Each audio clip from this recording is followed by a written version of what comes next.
കേരളത്തിനായി പിരിച്ച പ്രളയ ഫണ്ട് വകമാറ്റിയ ഒമാനിലെ ഇന്ത്യൻ സ്കൂൾ ബോർഡിന്റെ നടപടിയിൽ പ്രതിഷേധം ശക്തം. ബോർഡിന്റെ നടപടി ഞെട്ടിക്കുന്നതാണെന്നും കൃത്യമായ അന്വേഷണം വേണമെന്നും രക്ഷിതാക്കൾ ആവശ്യപ്പെട്ടു.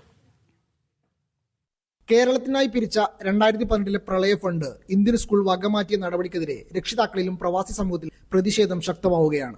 ബോർഡിന്റെ നടപടി ഞെട്ടിക്കുന്നതാണെന്ന് രക്ഷിതാക്കൾ പറയുന്നു.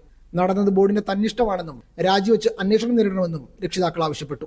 തന്നിഷ്ടമനുസരിച്ച് അവർ വകമാറ്റി മറ്റ് കാര്യങ്ങൾക്ക് വേണ്ടിയിട്ട് ഈ തുക ഉപയോഗിച്ചു എന്നുള്ള ഞെട്ടിക്കുന്ന ഒരു വാർത്തയാണ് നമ്മൾ കേൾക്കാൻ സാധിച്ചത്.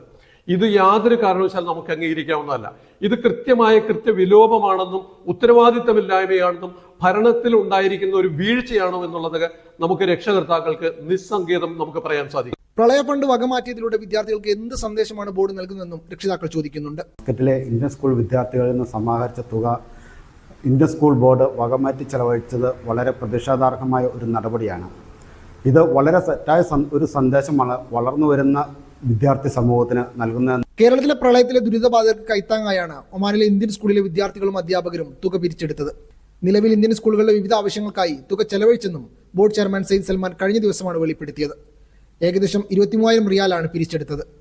ബന്ധപ്പെട്ട മന്ത്രാലയങ്ങളുടെ അനുമതിയോടെ ഇന്ത്യൻ സോഷ്യൽ ക്ലബ്ബാണ് പ്രളയ ഫണ്ട് ശേഖരണത്തിന് മുന്നിൽ നിന്നത്. Media 1 Muscat.